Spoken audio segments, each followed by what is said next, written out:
Okay, everyone, it's 9 o'clock now in Korea. So let's get the seminar started. 안녕하세요. A very good morning to everyone here. Good morning, good afternoon, good evening to everyone joining us from all around the world. On behalf of the entire Ocean team, I am thrilled to welcome you to our special seminar titled 40 Years of ICC, Waves of Action from the Asia Pacific. It's really wonderful to see so many of you here today, together with us in celebrating this milestone. Before we dive into our exciting program, let's quickly go over a few housekeeping notes to ensure a smooth and enjoyable experience for everyone. First, to ensure our speakers have our full attention, we kindly ask that you please keep your microphones muted throughout the presentations. Second, each presenter has 15 minutes to present and 5 minutes for Q&A. So our co-host, Min Song, will raise his hand in the comments and emoticon when speakers have 2 minutes left during the presentation. Also, since we have a Q&A session after each presentation, yes, like that. Please feel free to type your questions into the chat box at any time and we will address them during the Q&A. One second, please. Okay, so we have a truly fantastic lineup prepared for you today. And here is a quick look at our agenda. As you can see, we have two insightful keynote presentations and 5 inspiring regional presentations ahead. So please feel free to screenshot this screen for your reference. And we have a lot of great content to cover. So let's get started. To officially begin our seminar, it is my great pleasure to introduce the CEO of Ocean, Dr. Sonbuk Hong, for the opening remarks. Dr. Hong, the stage is yours. Okay. Distinguished colleagues, friends, and partners, today we gather to celebrate 40 years of international coastal cleanup, a remarkable journey that began with simple acts of picking up trash on our beaches. Over these 4 decades, ICC has grown into the world's largest citizen science movement for the ocean. It is a story of persistence, of communities uniting, and of ordinary people turning small actions into powerful waves of change. I would like to sincerely thank all of you for joining this seminar today. Your presence reflects our shared commitment as an Asia-Pacific community to protect the ocean and to carry this mission forward together. I would also like to express my gratitude to Ocean Conservancy and especially Mr. Nicholas Malos and Ms. Sarah Weller for their leadership and dedication in guiding the ICC over the past 40 years. All of today's presenters are true heroes in their respective countries, combating this pressing issue for decades. I extend my special thanks to each presenter for your tireless passion and invaluable contribution. Thank you very much for joining. Thank you, Sunny, for the inspiring opening remarks. Now we will kick off with our keynote session. We are honored to have 2 distinguished guests from Ocean Conservancy. For those who may not know, which I doubt, Ocean Conservancy is the visionary organization that founded the International Coastal Cleanup and has championed this global movement for 4 decades. Please join me in giving a warm virtual welcome to Nick Maros and Sarah Vella. Nick, Sarah, the floor is yours.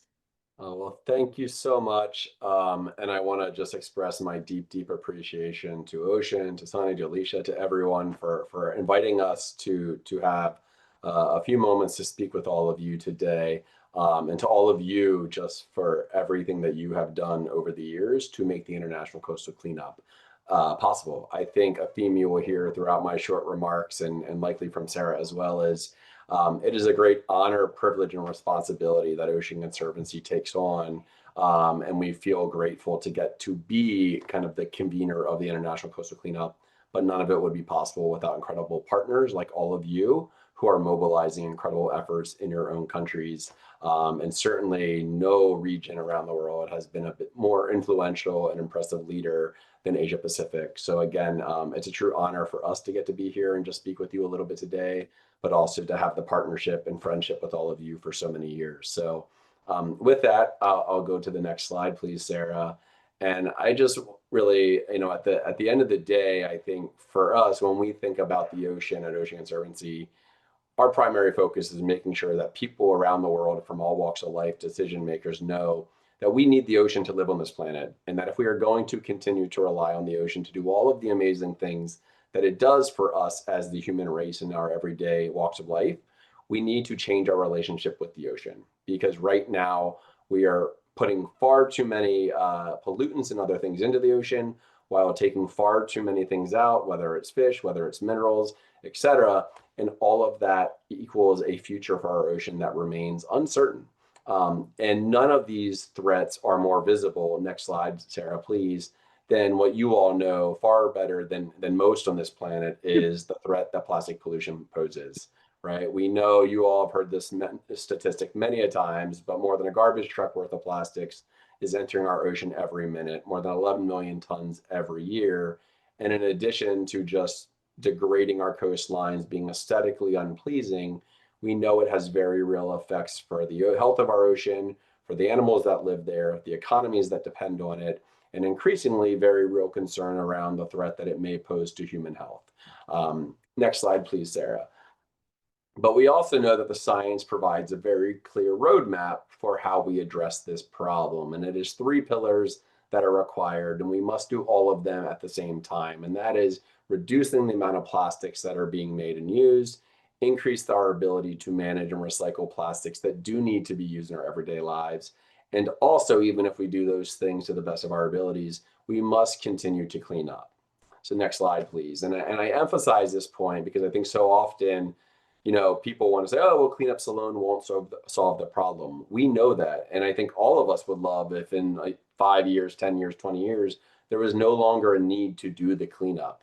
But the science is very clear that we must do more and that we cannot solve the ocean plastic pollution crisis without cleaning up more. And all of you are the leaders that make that happen. Next slide, please, Sarah.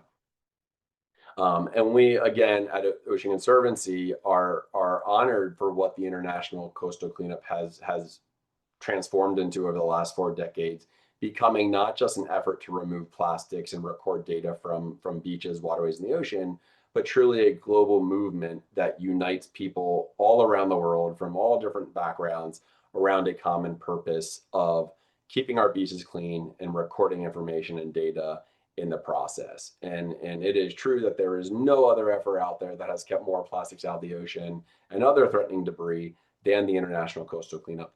And none of that would be possible without all of your heroic efforts in your own respective countries and geographies. Next slide, please, Sarah. And I love this slide. This is a very old slide. I believe this is from the 30th anniversary report, so almost a decade ago. But I always show this because to me, this is what makes the International Coastal Cleanup the International Coastal Cleanup. And again, that is all of you, the faces of the leaders, whether it's the national coordinators, whether it is sub-national coordinators. It is the people that mobilize the incredible actions and efforts around the world to go out and do the cleanups, the arduous task of actually being out there and physically removing the debris, but also the very challenging task of getting your volunteers and partners to record data on all of that debris that they are finding. And as we know, we absolutely first and foremost want to keep trash and debris off of our beaches, but that data that is collected is so critically important. It is the uniting factor that pulls together all of the individual cleanup efforts around the world and allows us to create that global snapshot that is so useful in the many avenues of efforts to pass policies, to improve management decisions, and redesign products that are particularly problematic for our ocean. Next slide, please, Sarah. And so again, the data. I come from a world where I love the data. My first role at Ocean Conservancy many years ago was garnering and collecting and analyzing all of the data from the international coastal cleanup around the world. And so that is something that still remains a deep, deep passion of mine. Sarah is truly a wonderful colleague and steward in sharing that passion for the data. But I think we often, we are so adamant at Ocean Conservancy, anytime we speak with partners, anytime we speak with volunteers, anytime we speak with anyone out there around why the data is such a critical component to the international coastal cleanup and other cleanup efforts, for that matter, is because of the real change that we have been fortunate to see time and time again that is a result of these data. The local data from individual beaches, waterways around the world that get pulled up to provide a roadmap for action is critically important and has been influential in driving some of the most important changes that we have seen on the issue in the last 20 to 30 years. Next slide, please. And I will say Sarah's going to dive deeper into the data with respect to Asia Pacific in a little bit, so I didn't want to steal her thunder, but I did want to just emphasize that because we have seen this firsthand at Ocean Conservancy. Just 2.5 years ago, California passed the strongest plastics reduction piece of policy in the United States, and truly it is one of the most ambitious and aggressive pieces of legislation in the world to reduce plastics. And Ocean Conservancy was at the table throughout that process, and time again, we used international coastal cleanup data to underscore why certain policy measures should have been passed and needed to be included in that bill to phase out the most problematic items that again appear on the beaches in the white waterways year after year. And so as we saw from that bill, what ultimately got passed, it essentially targets the top 10, the top 15 most problematic single-use products out there. And again, none of that would have been possible if it wasn't for this incredible 40-year data set, not just in California, but also the global perspective that allowed California to step up and say, we want to be a global leader because we know what we deal with here in California is the same data, the same products that are affecting coastlines and people around the world. So again, this couldn't have happened without the tremendous data set that's been amassed over the last 40 years through the International Coastal Cleanup. Next slide, please, Sarah. And just a few weeks ago, I had the misfortune, I don't know how you want to share it, from returning from Geneva, Switzerland, from the global plastics treaty negotiations, where unfortunately the world failed once again to pass a plastics treaty to tackle and end plastic pollution. But I share this because, again, as we have seen firsthand throughout the entire negotiation process that has now spanned 3.5 years, whether it was in Busan with Sunny and colleagues and Korea's great leadership, or any of the other INCs, the negotiations that took place, time and time again, we see cleanup data being used inside events on the negotiating floor to spotlight why certain language needs to be in the treaty for it to actually be an effective treaty that fulfills its mandate to end plastic pollution. Because in short, the ICC data set is a roadmap for how you actually end plastic pollution. We know the most problematic and most abundant items that are littering our beaches, and therefore these data are critically important for the conversations and negotiations that are taking place with member states from around the world. So I'm going to hand it off to Sarah in a moment, but I want to end my remarks again with a deep, deep appreciation. And as I always say, and we say at Ocean Conservancy, it is a moment of great need right now because the ocean is under great threat from many challenges, but it is also a moment of great opportunity. And when I think about the International Coastal Cleanup and what has been accomplished together over the last 40 years, to me, it is truly one of the most incredible stories of the power of people and the power of shared passion. And while I hope we can eliminate the need for the cleanup next year or the year after, because we've passed a global treaty that immediately ends plastic pollution, I think the reality is we know that cleanup is going to be a critical part of the solution for the foreseeable future.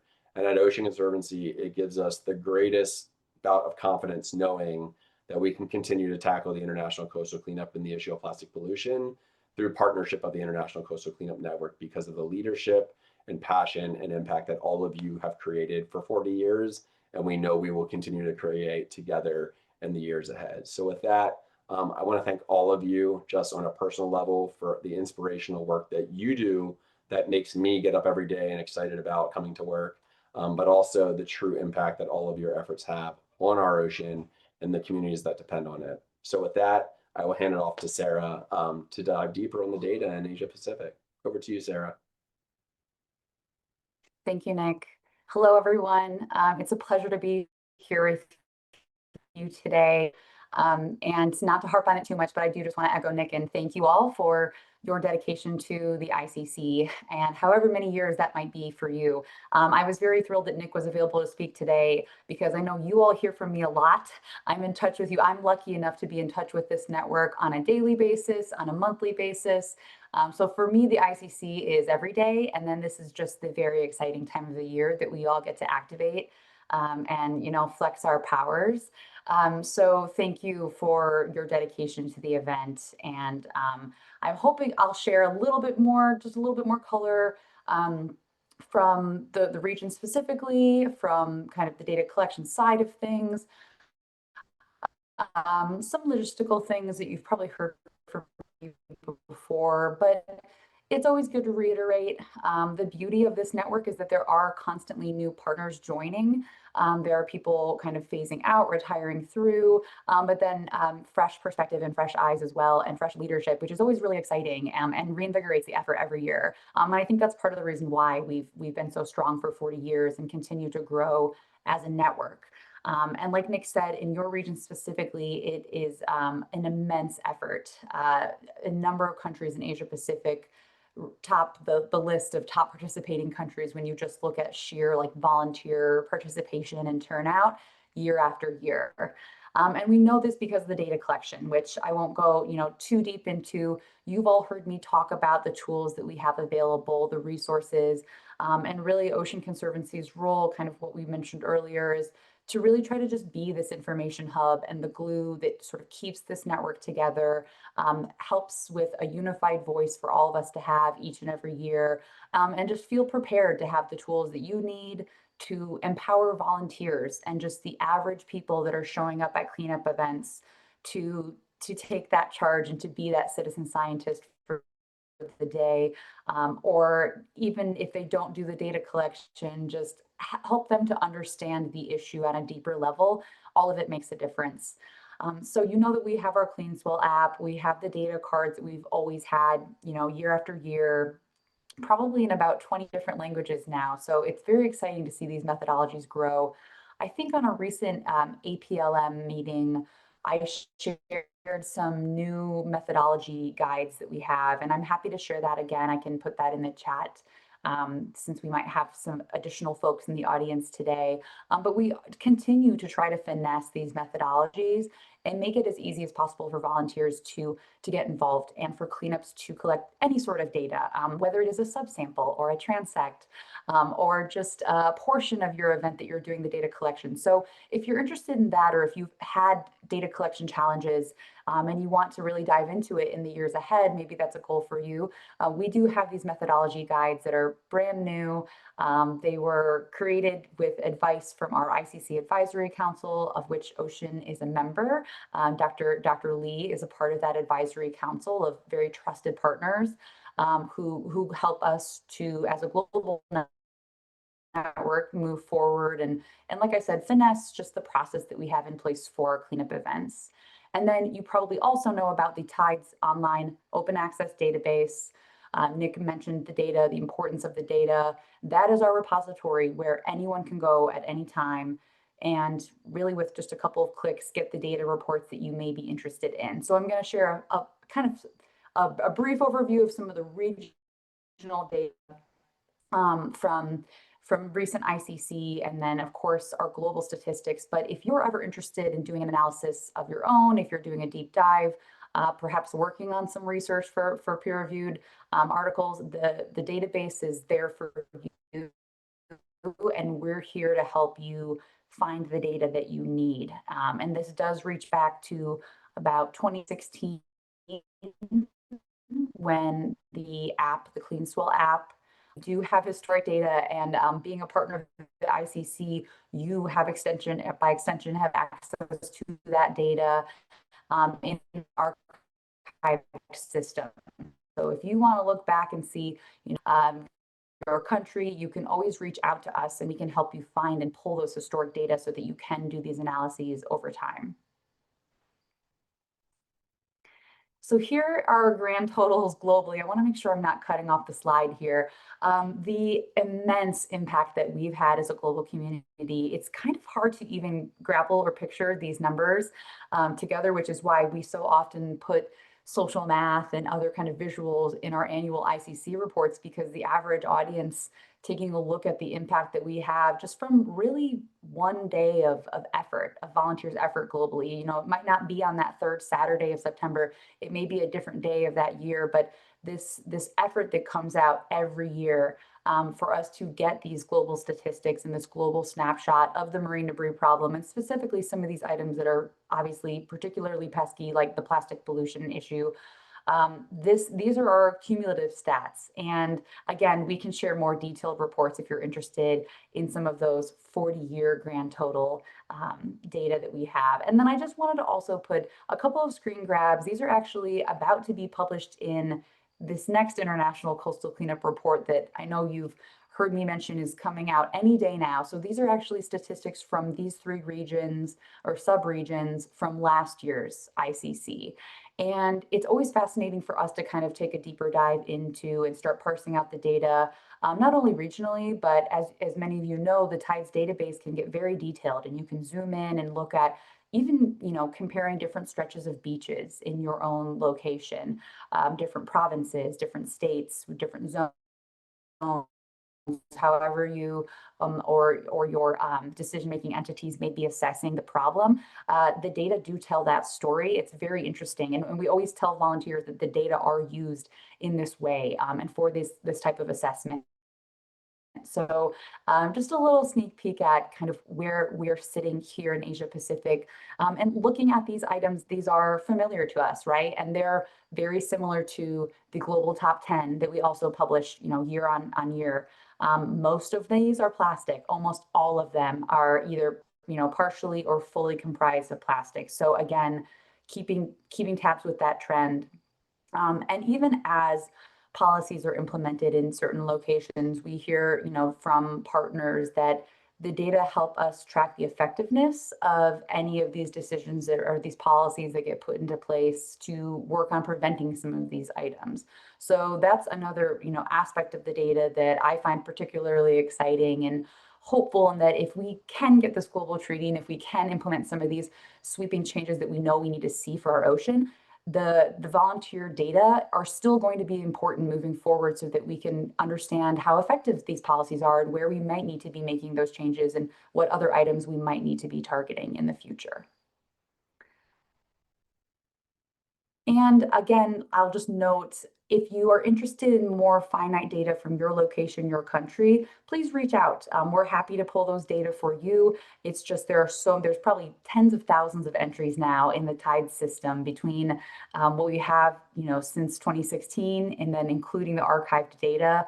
We are working on having the historic data added to TIDES so that you all can go in and actually stretch all the way back to 1986 when the ICC began, and you can look at the data from those early years as well. So that is another project that we're kind of working on in the background to kind of round out the effort here and to reach this milestone. That is all we have today. I think we're close on time. I wanted to share my email if you don't already have it, and other ways to connect with us, and then some important links if something that I mentioned was new for you today. There are some quick URL links there to access important international coastal cleanup resources on our website. Thank you all again for your time. Thank you, Nick and Sarah, for the very incredible journey throughout the history and impact of ICC. Now we have about 3 minutes for Q&A. So if anyone has any questions, please feel free to use the chat, raise your hand, or simply unmute your mic to ask your question.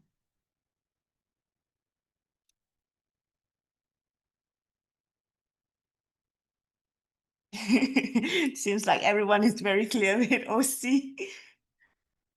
Then if everyone is agreeable, shall we move to the next one? Okay. Then to move on to the next, to keep us on schedule with our many other exciting presentations, shall we give a round of virtual applause for OC? So if you have any other questions for OC, then please leave them in the chat and they may be able to answer them there. Then we shall move on to our next presenter, which will be focusing on, sorry, I haven't shared my screen, which will focus on the future of policy. I'd like to invite Haeju Kim, the International Cooperation Team Leader at Ocean. She will be presenting the key outcomes of the recent Global Plastics Treaty negotiations at INC 5.2. Haeju, the virtual stage is yours. Hi, thank you, Alicia, for the introduction, and I will share my screen now. Yes, so yeah, good morning, afternoon, and good evening, everyone. I'm Haeju Kim, International Cooperation Team Manager at Ocean, and it's so nice to see so many ICC coordinators and participants here from across the Asia-Pacific region, and I'm truly honored to be standing here with you today and giving these keynotes. And as previously mentioned from OC, for over 40 years, the ICC has been a global movement, bringing many volunteers together to clean up coasts, raising awareness, and collect data. And this citizen science effort has built one of the most valuable global data sets on marine debris, influencing policies and inspiring action worldwide. And now we are entering a new chapter, the Global Plastics Treaty. So during my presentation, I would like to go over this plastics treaty a little bit in detail.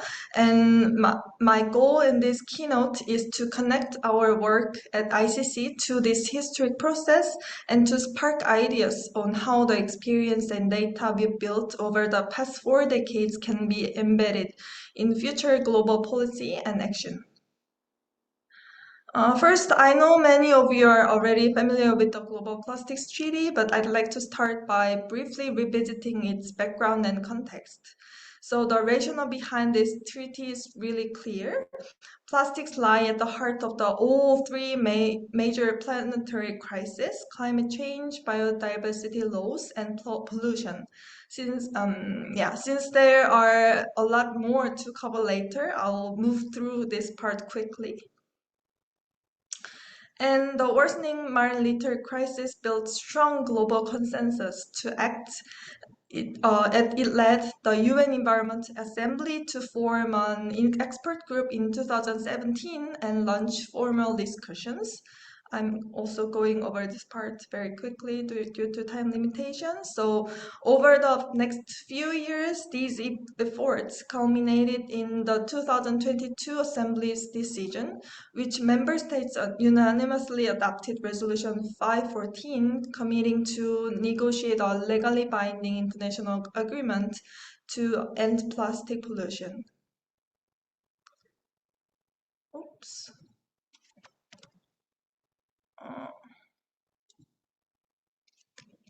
Yeah, so the resolution highlights concern over the impacts of plastic pollution on the marine environment and mandates 5 rounds of negotiations for a treaty based on a full life cycle approach. As the first agreement to comprehensively cover plastic's entire life cycle, it is considered one of the most significant environmental treaties since Paris Agreement. Now let's take a closer look at the progress of the treaty.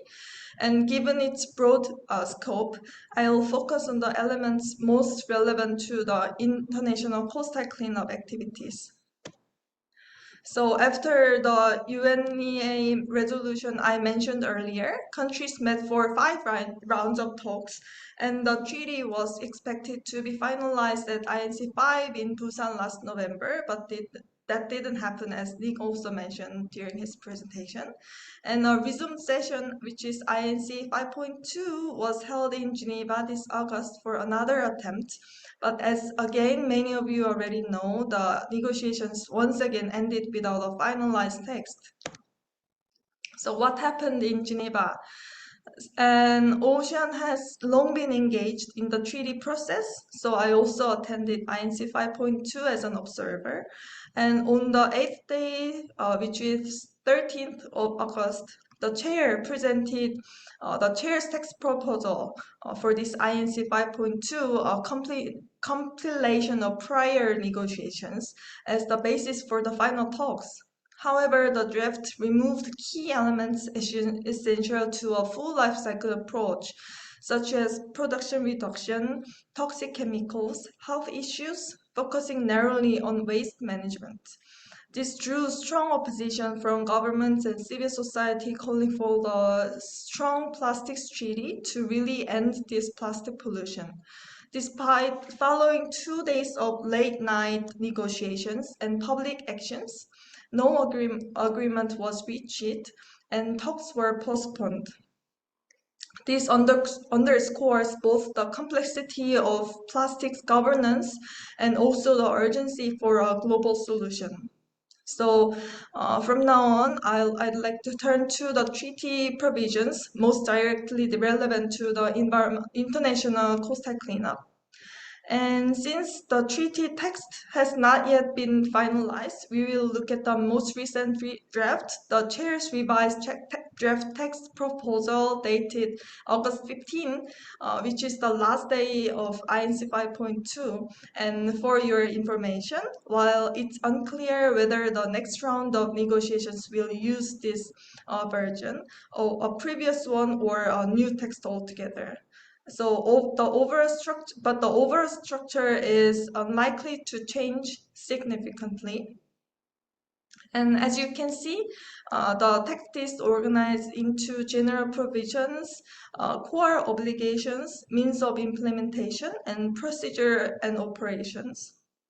And today, I'll focus on the core obligations, the substantive commitments on how plastics will be addressed. First of all, Article 4 is one of the core elements of the treaty, calling on countries to reduce the production and consumption of plastic products that are harmful to the environment or difficult to manage. Here you can see the first para of Article 4 with bracketed text indicating areas still under negotiation. So future talks could designate items, for example, single-use plastics that are highly prone to environmental leakage or pose risks to human health and the environment as targets for restriction, hopefully.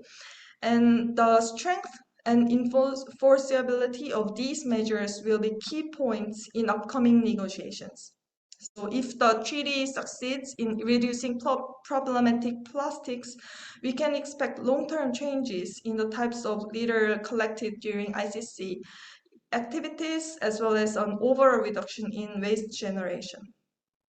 In turn, ICC's extensive regional data sets can inform policymakers about which products are most frequently polluting the environment or harmful, helping set priorities for implementing this Article 4. And Article 6 focuses on preventing the release and leakages of plastics. This article will require countries to assess, prevent, and reduce plastic leakage into the environment, including microplastics, as mentioned here, where possible, and remove them. Also, when you see the second paragraph, the treaty may also encourage collaboration among member states on research to stop plastic leakage. So this creates opportunities for citizen science data like that collected through the ICC to support studies on microplastics and leakages pathways. So in the future, such monitoring efforts could be integrated into official research, helping track sources and shape prevention policies. Article 7 next focuses on strengthening plastic waste management, which is highly relevant to the ICC work. Notably, subparagraph F calls for preventing and minimizing waste generation by raising public awareness and driving behavior change, goals that align closely with ICC's mission. And as countries roll out awareness campaigns and educational programs under the treaty, we can expect greater collaboration with community-led initiatives like ICC. In addition, the inclusion of extended producer responsibility signals an expanded role for corporate partners in addressing plastic waste as well. Next, Article 8 addresses the existing and legacy plastic pollution, making it highly relevant to ICC's work as well. It requires countries to identify, assess, and monitor heavily polluted sites, collaborate with other states and organizations to address hotspots beyond national boundaries.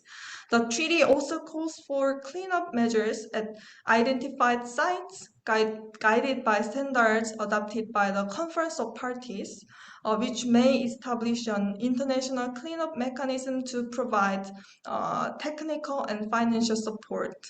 So for today's presentation, some treaty provisions are shown in the full text, while others are just part of it. And Article 8 is presented in full, and as you can see, the treaty's articles are generally not that long and concise.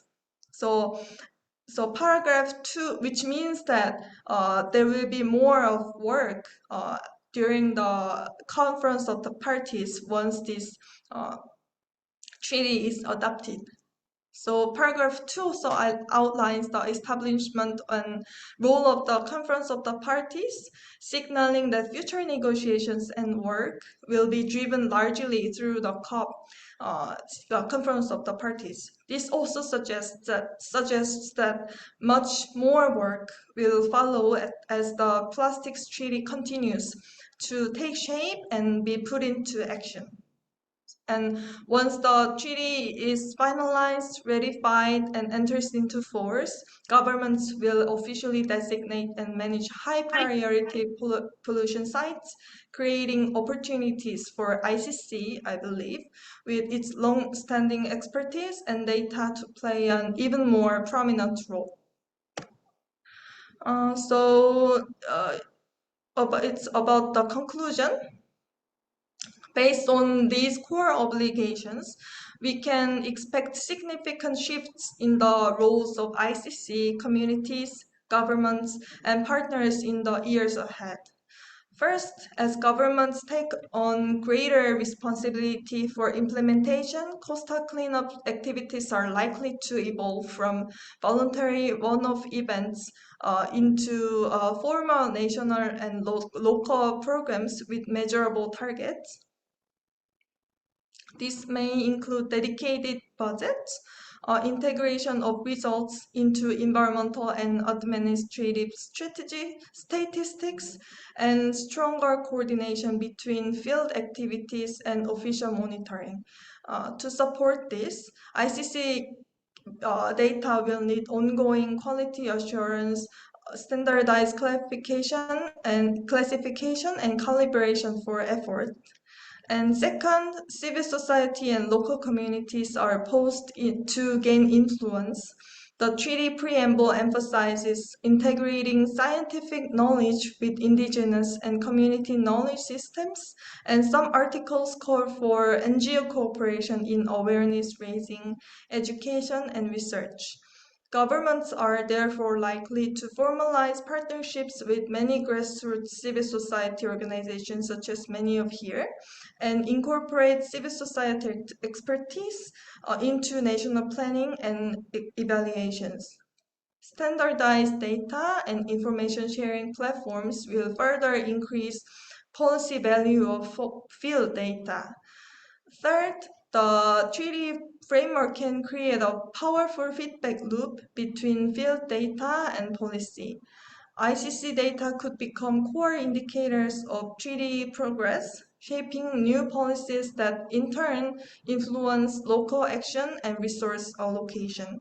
With strong collaboration among governments, scientists, and civil society, cleanup data can serve as key evidence for implementation and evaluation.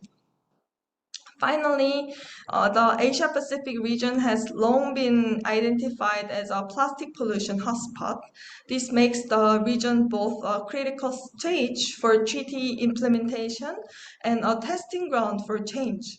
The ICC network's detailed data and field experience and expertise will be essential for designing country-specific solutions and scaling up regional cooperation models. So plastic pollution is not just an environment issue, as we all know. It's a deeply structural problem tied to complex interests, and addressing it requires a strong and ambitious global treaty. But even the most ambitious agreement cannot drive real change without reliable systems for monitoring and reporting. So this is where the ICC's 4 decades of citizen science data and the amazing work and its global network can play a pivotal role. Over time, ICC has evolved beyond beach cleanups into a global citizen-driven platforms that link on the ground data with policy action. So by closing aligning ICC's efforts with the treaty framework, it can create a stronger feedback loop where field data informs policy decisions and policy commitments inspire action at the community level. So this is how the plastics treaty can become a tool for change and bring us closer to a cleaner and healthier oceans. Of course, finalizing the treaty text remains challenging and has been repeatedly delayed, but tackling plastic pollution is now an unstoppable global movement. That's why each of us must continue raising our voices and taking action to ensure a strong international treaty. At the same time, we can work together to expand the impact and significance of ICC activities in shaping the future of our oceans. And here ends my presentation for today. Thank you very much for listening, and yeah, thank you all. Thank you, Haeju, for that very insightful and timely presentation on the Global Plastics Treaty. It's really crucial work, and we appreciate you breaking it down for us.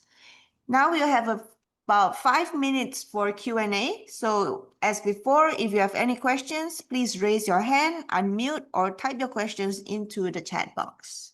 Thank you for both the excellent questions. If you have any more questions for Haeju, please don't hesitate to write them in the chat. Okay, welcome back everyone. I hope you had a good and refreshing break.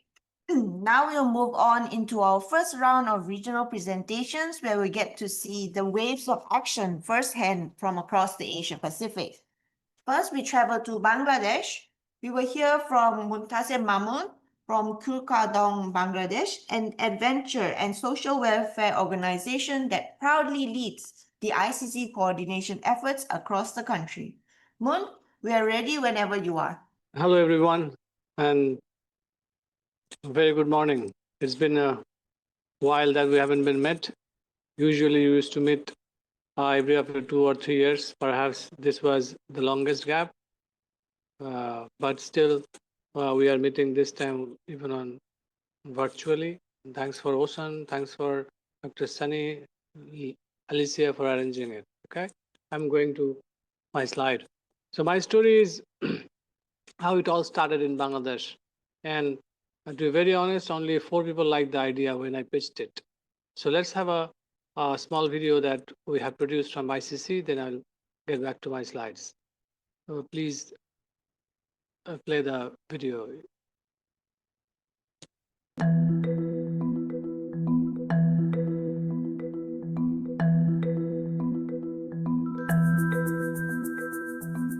St. Martin's Island is the only place in Bangladesh where coral can be found. Located in the northeastern part of the Bay of Bengal, it spans an area of about 8 square kilometers. The island is characterized by its stunning sandy beaches, lush coconut palms, and clear blue waters, making it a popular destination for tourism.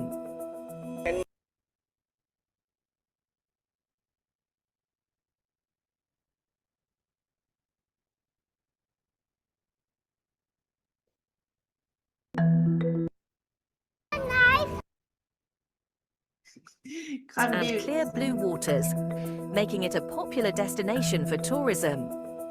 Saint মার্টিনে যাচ্ছি basically ঘোরার জন্য। ঘুরতে ভালো লাগে, এটা আমার পছন্দের তালিকায় বলতে পারেন সর্বাগ্রে। সেন্ট মার্টিন অবশ্যই স্পেশাল, সেটা ভৌগোলিক দিক দিয়ে হোক, সেটা প্রাকৃতিক সৌন্দর্যের দিক দিয়ে হোক। বাংলাদেশের একমাত্র প্রবাল দ্বীপ, এখানে ইচ্ছা ছিল স্কুবা ডাইভিংটা করার, ছেড়া দ্বীপটা ঘুরে আসবো, ওদেরকে একটু সাইক্লিং করালাম। It's a nice island, so I'm going to try and see what kind of island it is. In recent times, the number of tourists visiting this island each year has increased many folds, and many people and businesses on the island depend on tourism for their livelihood. আমাদের main ব্যবসা হতো season, বসার পরে season হলে কিছু টাকা আমরা income করি, ইনকাম করে এই ঘর বাসা ওইটাই চালাই আর কি। পর্যটক না আসলে তো আমাদের কোনো ইনকামই থাকে না। Although tourism is a source of income for many of the island's inhabitants, it is also a major contributor to the island's plastic pollution. Globally, 80% of tourists visit coastal areas, contributing significantly to the 8 million tons of plastic that enter the oceans each year, a problem that is increasingly evident on St. Martin's Island. বিক্রি করি আপনার পটুরু জাতীয়, আপনার Coke, 7-Up, পুরুষ জাতীয়, plastic জাতীয় আমাদের মালামাল সেল বেশি হয়। Single-use plastics used by tourists in packaging and utensils are the leading issue.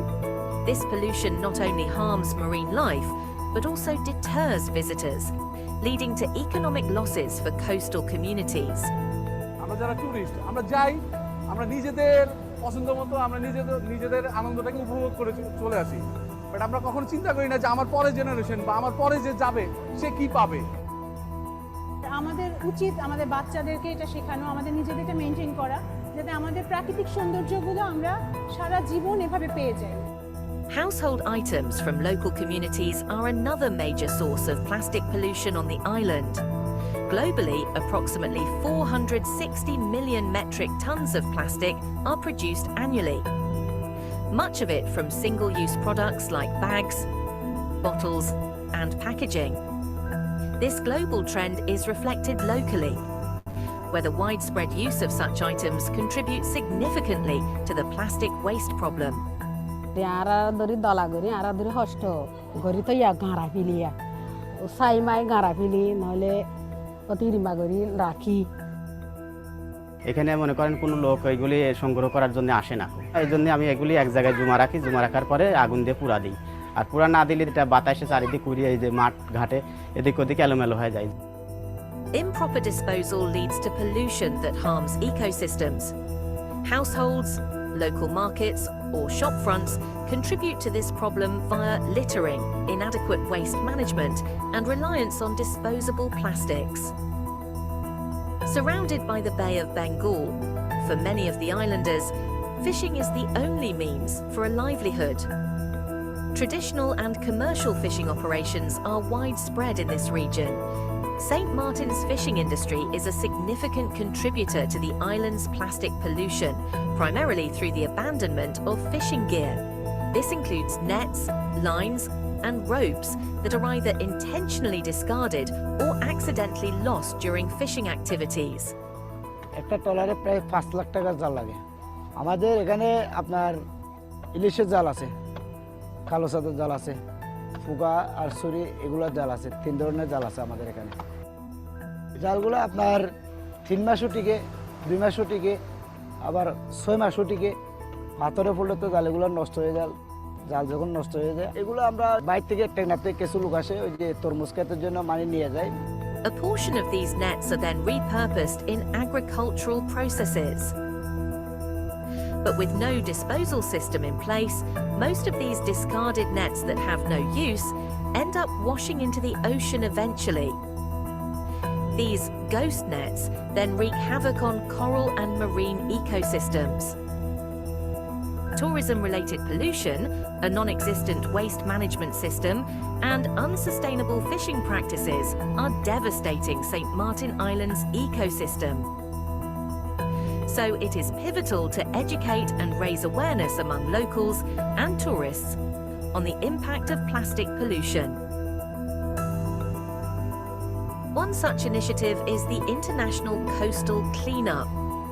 In St. Martin's Island, this cleanup event brings volunteers, local school children, and people from the local community together, removing marine debris from the island's beach and ensuring safe disposal on the mainland. আমাদের মূল উদ্দেশ্যটা হচ্ছে social awareness তৈরি করা এবং লোকালদেরকে aware করা। এই সিজনটাতে ট্যুরিস্টরা প্রচুর আসে, এখানে প্রচুর ট্রাস্ট জমা হয়। এই সময়টাতে যদি সোশ্যাল রেসপন্সিবিলিটিগুলো মানুষের ভিতরে তৈরি করানো যায়, তারা এগুলো করা থেকে বিরত থাকবে। বাচ্চাদেরকে ইনভলভ করার মূল উদ্দেশ্যটা হচ্ছে ওরা স্কুল থেকে এই জিনিসটা যদি শিখতে পারে, ওদের অ্যাওয়ারনেস তৈরি হবে এবং ওদের ভিতরে এটা রয়ে যাবে এবং ওরা এই কাজগুলো কন্টিনিউয়াসলি করতে থাকবে। এটি হচ্ছে আমাদের মূল উদ্দেশ্য। Although there are regulations aimed at protecting the island's environment, enforcement is weak. Initiatives like limiting tourist numbers and banning single-use plastics is one way of addressing the issue, but a sustainable solution requires a concerted effort from both governmental authorities and the local community. যদি আমরা সমস্যাটাকে এভাবে দেখি যে এটা তো isolated একটা দ্বীপ, এখানে যা ঢোকে সেটা থেকে যায় যদি আমরা সেটা বের না করি। যে কারণে আমরা যেটা দেখি যে দ্বীপের প্রায় সব জায়গায় প্লাস্টিক দেখা যায়। আমাদের কিছুটা তো সচেতনতার অভাব আছে। সেন্ট্রালাইজ কোনো সিস্টেম এক্সিস্ট করতো না যারা আসলে ট্র্যাশ কালেক্ট করবে বা কোনো এক জায়গায় ডিসপোজ করবে। দ্বীপের মধ্যেই কোনো এক জায়গায় সেন্ট্রালাইজ রাখবে সেটাও আগে আইডেন্টিফাইড ছিল না। আমাদের অবজেক্টিভ থাকবে দ্বীপে যা ঢুকবে চেষ্টা করতে হবে শতভাগ যাতে দ্বীপ থেকে বাইরে চলে যায়, যেটা আনম্যানেজড হোক বা নন বায়োডিগ্রেডেবল যে প্রোডাক্টগুলো আছে, তখন আসলে অপারেশনটা বেটার হবে। The plastic polluting St. Martin's Island is a global problem with local origins. Our choices matter. By refusing single-use plastics and demanding change, we can protect this Bangladeshi island jewel and contribute to a healthier planet.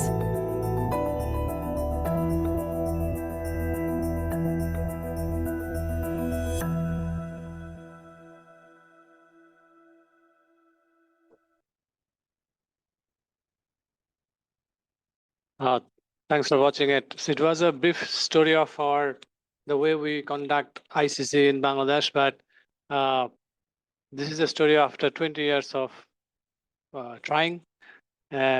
As my title of this slide says, only 4 people like the idea.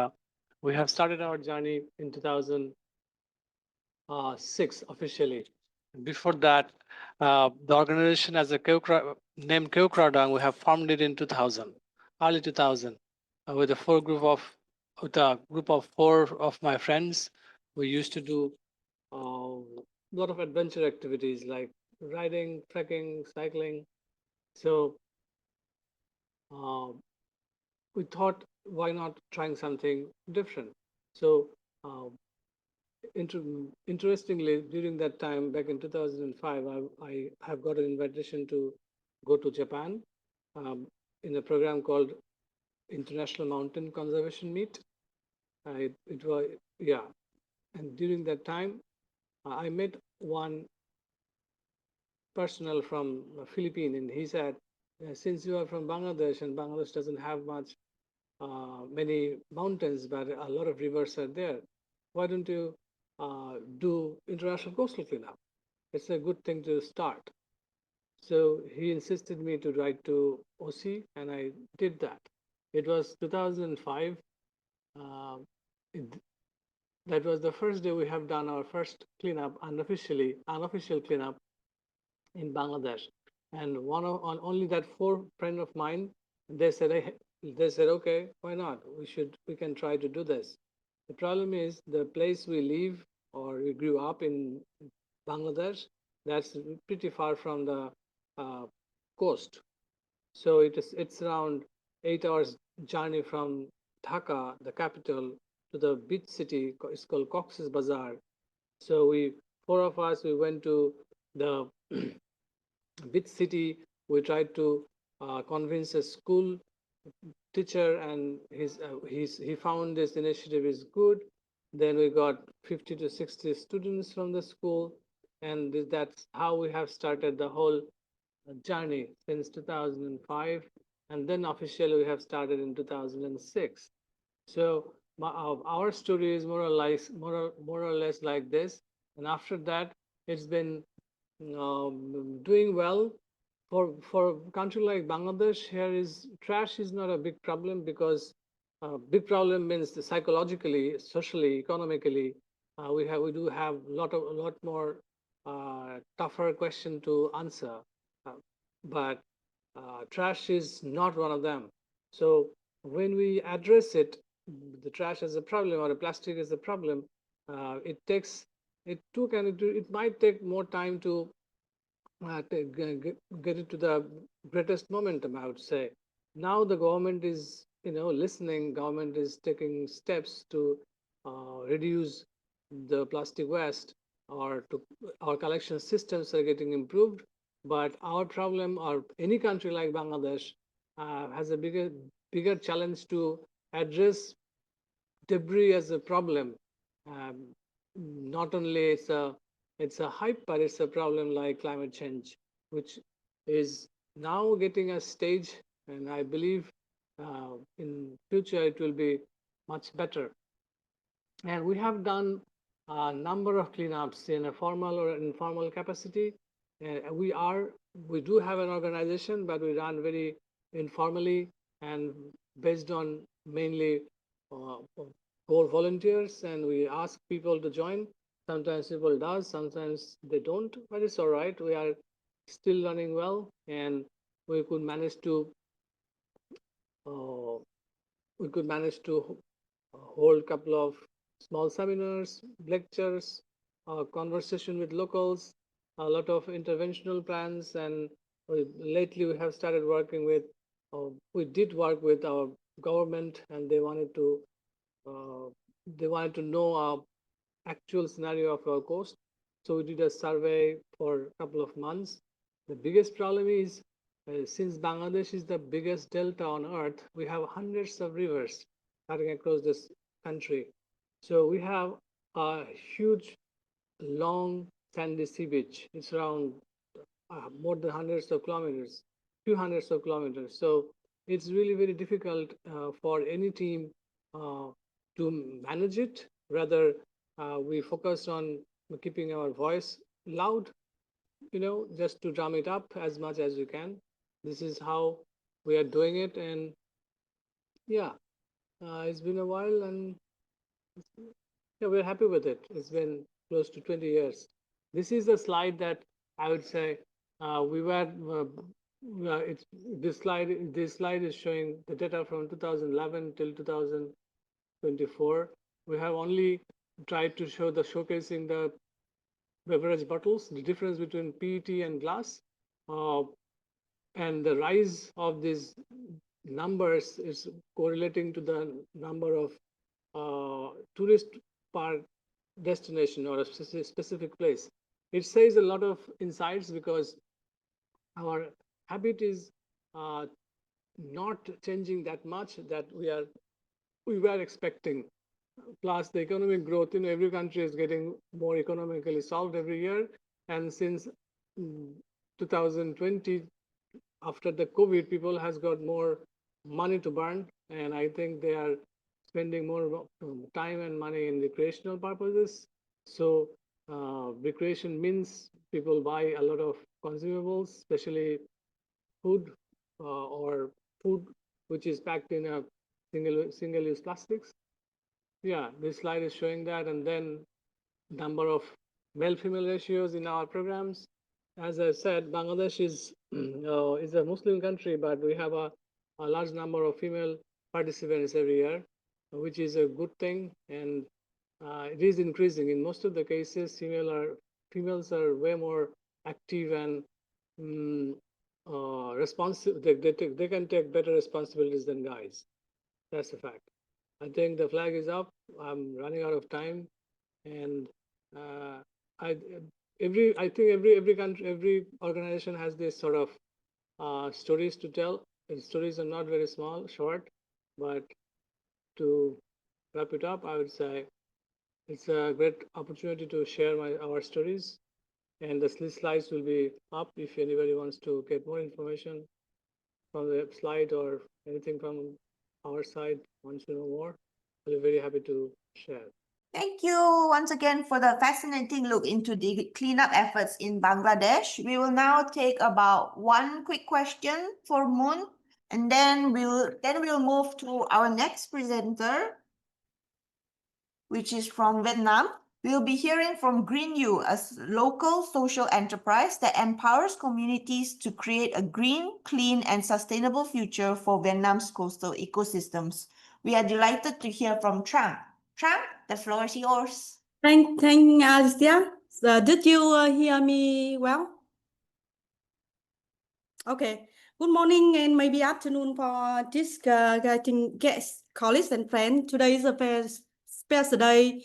We are gathered here to celebrate 40th anniversary of ICC.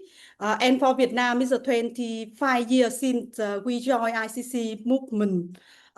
For me personally, I first joined ICC since 2010. It's 2005 as a young volunteer, and 20 years ago, at that time, I cannot imagine that marine debris and plastic waste become my center of professional and journalists.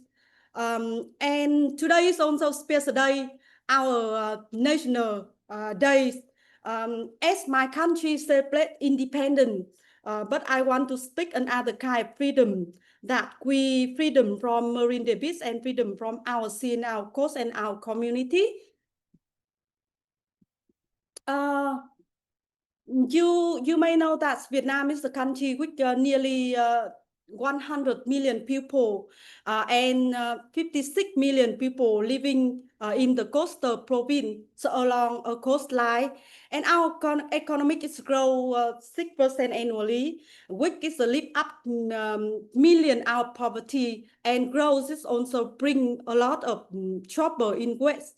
And each year Vietnam generate about 16 million of waste, and 80 come from municipal source, but just only 10% of them is recovered and recycling or reused. Non-sanitation landfill remain in common, and initiating facility are small and scattered. When it comes to plastic leakage, research by Jenna Zambek 2010 estimate that Vietnam is related to 0.207 million ton of plastic waste into the ocean annually, and facing us among top of contributor at that time. The impact is visible for sea turtle, seabirds, intake and insect eating plastic coral reef and mangrove trade. Since 2023, things had begun to change. New rules of extended producer or banning biodegradable since 2026 is coming soon, and restriction on plastic use by 2030 is also so that Vietnam determination to sit for the system. And that is also have some context that I've just talked.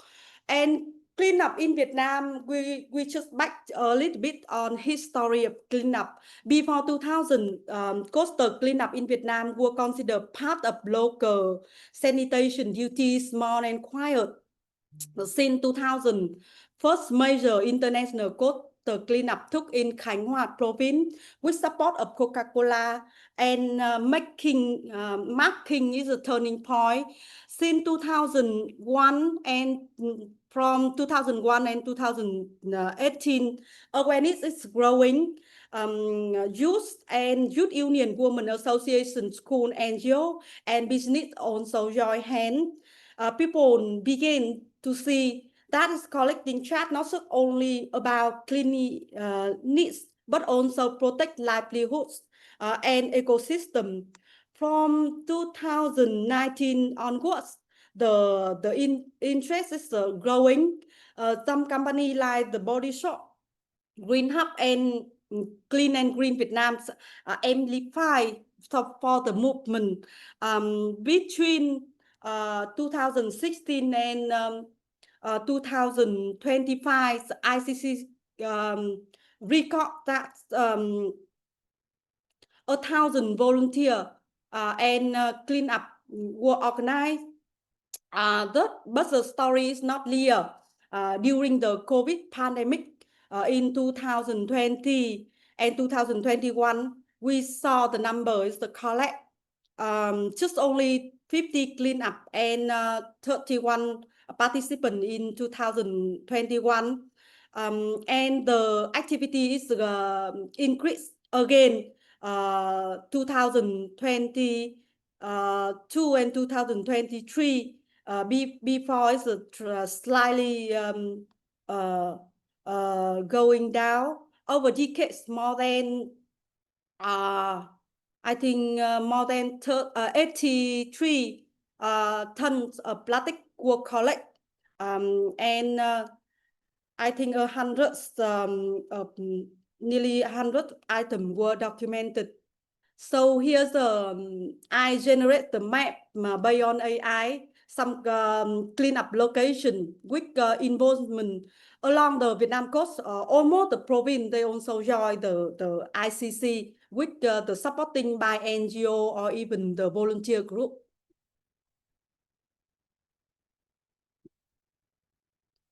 So, like I mentioned, that the ICC between the periods of 2016 and 2025 it also have some baseline, the pandemic low and the peaking by 2021 before the COVID.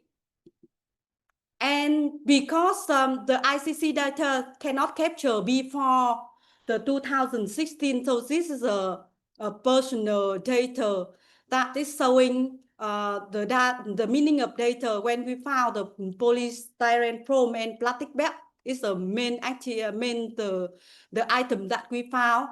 And here is I extract the data from the Ocean Conservancy. During the 10 years, we can see top 5 items that we found. So this is a very interesting that during at that time we starting a national monitoring program before COVID at 2018, and the monitoring size also, I think 60% is similar to data that we collect from ICC. That is the top 10 item is plastic bag, the beverage bottle, and the item from fishery. So the difference between that is the item fishery is not show up in the ICC data. That is also very, how can I say, remark between when we do the volunteer base, but not in the system. Is also see different between the data. And in Vietnam, we also have a relevant national policy and target.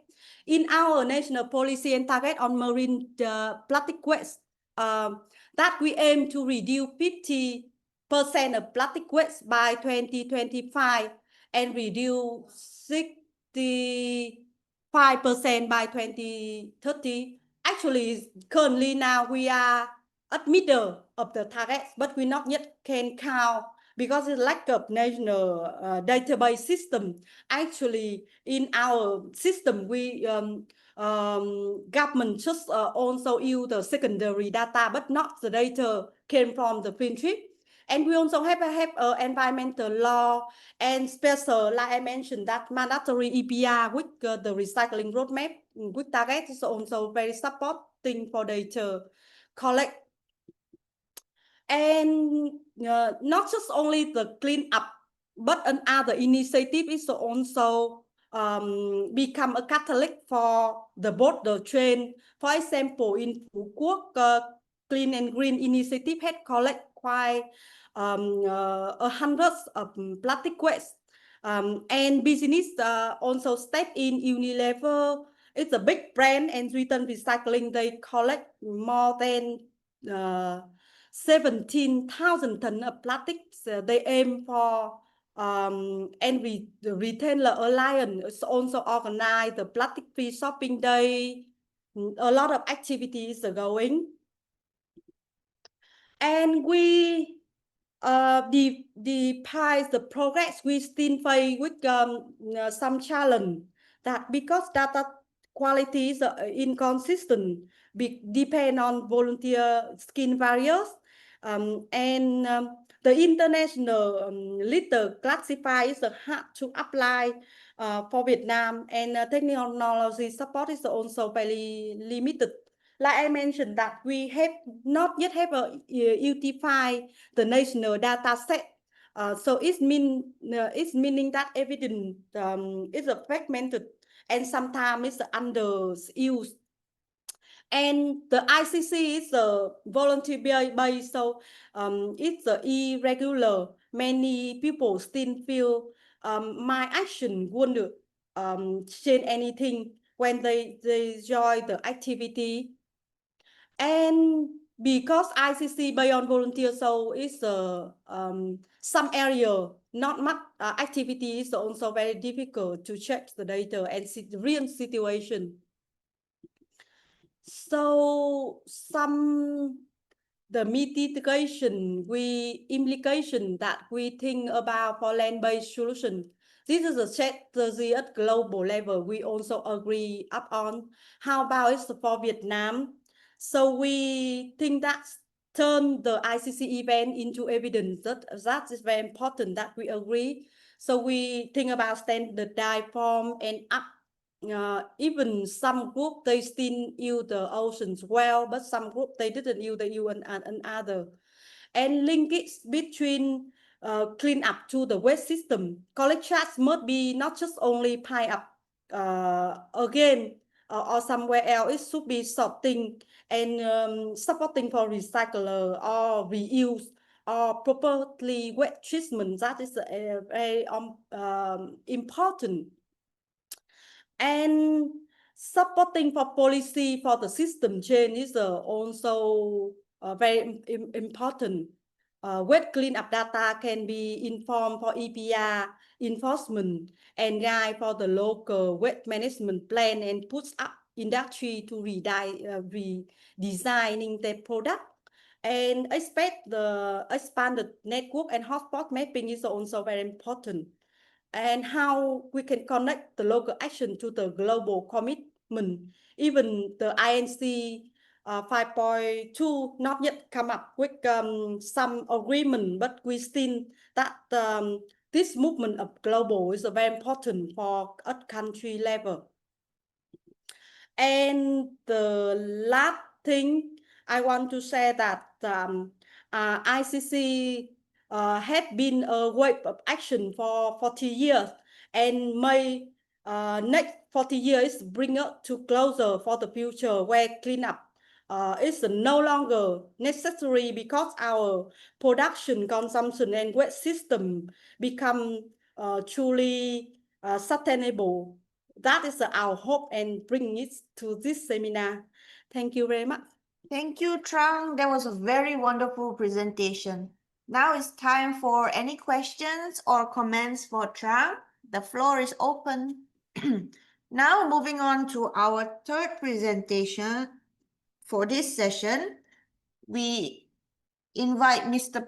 Pushit from Happy Sea, Happy People Initiative, a fantastic project led by the Wildlife University Marine Conservation Club. I'm happy to introduce Pushit here, who will walk us through their ICC journey. Pushit, the stage is now yours. Hello, thank you. Can you see my screen? Would you like to share full screen your presentation? Yeah, now we Yeah. can see it fine. Okay, thank you. Thank you, everyone. This is Pusit Hopet. I'm actually a lecturer in School of Science, Walalak University.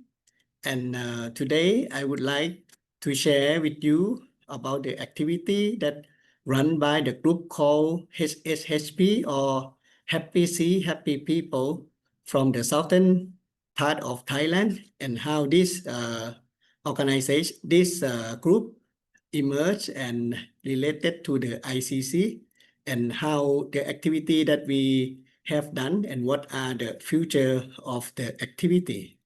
So let's see this together. But first of all, I would like to congratulate to the 40th anniversary for the ICC of the Ocean Conservancy, and also with the OSEAN for the organize this wonderful activity for us. Okay, so here I would like to share with you that the meaning of the happy sea and happy people. Happy sea in Thai is Thale. Thale means sea. So if we have happy sea, we will have happy people, or คนมีความสุข.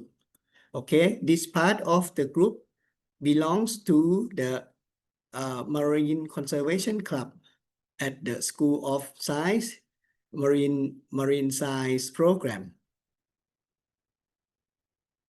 I think you are familiar with the Thai, the map of Thailand, and let me show you that we are from the south on the eastern part of the Gulf of Thailand. So the activity that I have done here related to the coastline of one of the main province in Nakhon Si Thammarat called Tha Sala and the adjacent area.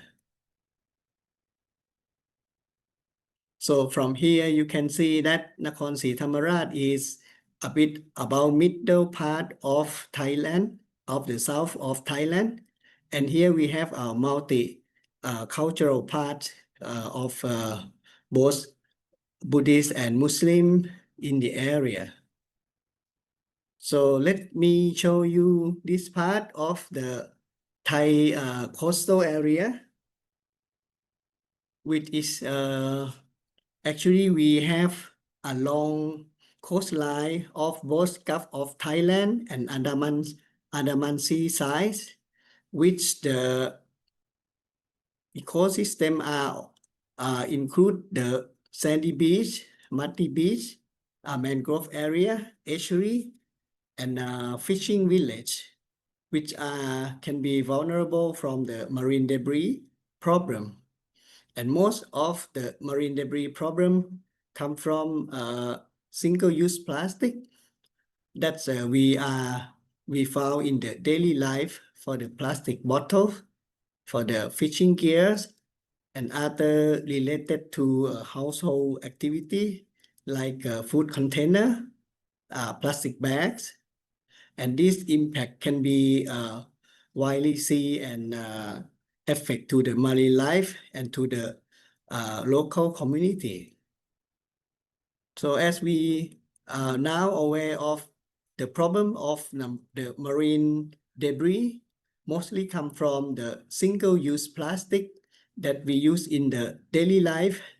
So in this movement of the HSHP, or Happy Sea, Happy People, I have conducted a long-term marine education program since the early start of my teaching career in Walalak University, and we call this UCE, the University Community Engagement, which try to focus on the awareness and participation of the marine debris reduction from their origin source, using the 3R model: reduce, reuse, and recycle. So the activity were conducted with the university student, the school student, young people, local community include the fishermen and people who interested in the topic. And we are working with a wider group of the stakeholders, include the artists, musicians, and all other people get involved. And we try to conduct this, as I mentioned, for the UCE model. So this will incorporate with the teaching for the university student that try to let the student think globally but act locally. So my first experience with the ICC, since I was fortunate to be part of the 6th IMDC, the International Marine Debris Conference in San Diego, the USA in 2018. So since then, I start to work and then use the data, share with the ICC. So with this, we continue to have the beach cleanup and awareness raising program before, but since the ICC network, our organization try to conduct the big annual cleanup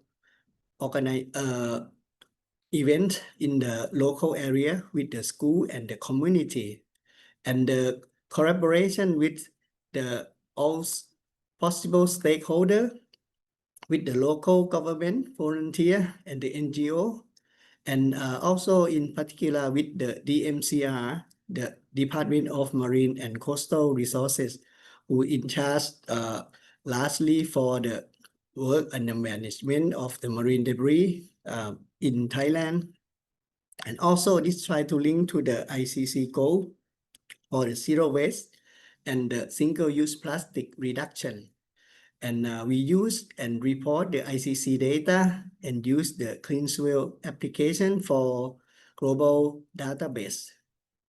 So from here, I would like to give you some example that showing that we conduct the work and train our students who can help with the volunteer in each work and try to identify what are the main marine debris found.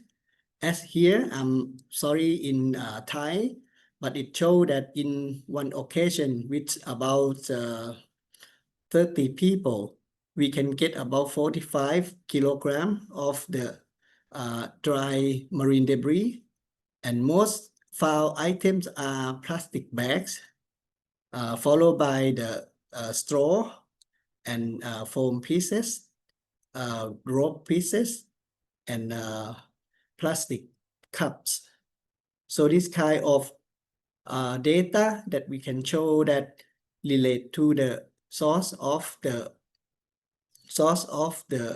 marine debris, and we work closely together with the student, try to explain them or ask them in the first place how this debris come from and how can we manage them from the origin. So this kind of the activity that when we conduct with the local school students in the nearby beach, and so the student come together and we collect all the debris found on the beach, and the student and the volunteer try to sort out for the item and to see how many of each item and relate to the source where they come from. And this we can see that show that piece of the plastic are from the single-use plastic and the fisheries related activity. Also, we work in the university as try to raise the awareness and educate other fellow students that we can stop the marine debris from their origin source by separate, in particular, the wet waste. so we can have the value recyclable items and other recyclable each things, like the most profile recycle item is like a plastic bottle, and with other items. So in this way, we can have less general waste and remove for the wet waste. And also our student produce the material that used in the awareness raising activity. For example, this one is the example, the picture of the fourth year student that showing the work at the university canteen. This example of the material they build, they make, and then used in the awareness raising event.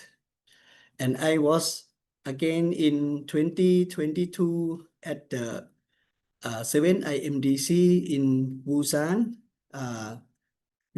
Republic of Korea. And from this, I have learned so many things and find new friends.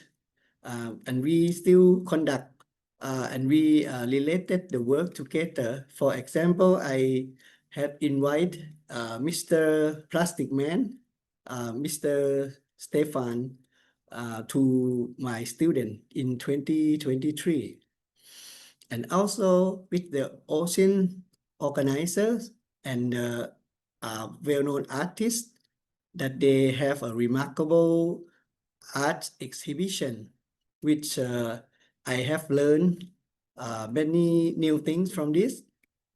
And we have bring this conduct back home with the local school student, and also with my student who in the process from the planning and make the material for the raising awareness plan. And at one step, we join with the third My Beloved Ocean, which is the International Children Drawing Contest organized by HIL, the Human in Love, South Korea. And this can get very students from many schools join the activity.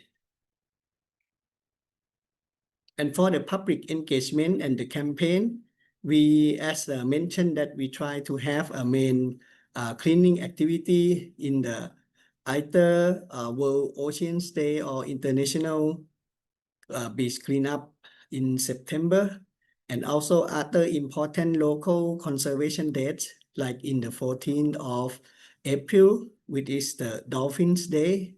So we try to have activity working with the student, local school community.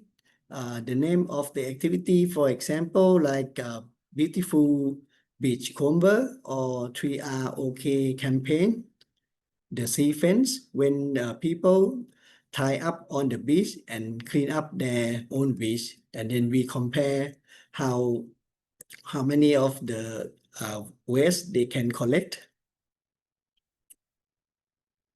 And this is the highlight of the activity that we have operated since 2018, that for the beach cleanup. And also in the area, as I mentioned, we have a mangrove area, and we found a lot of pile of marine debris there. So we try to engage our students at youth group to raise awareness to them, to show that how severe of the marine debris can cause to the living organism and environment, coastal environment. And with this awareness, we can work continually with the fishermen and the local people. And in many of the social media campaigns can inspire actions continually. And this year, during the World Oceans Day, we have the activity for beach cleanup. at the local area, fisherman area.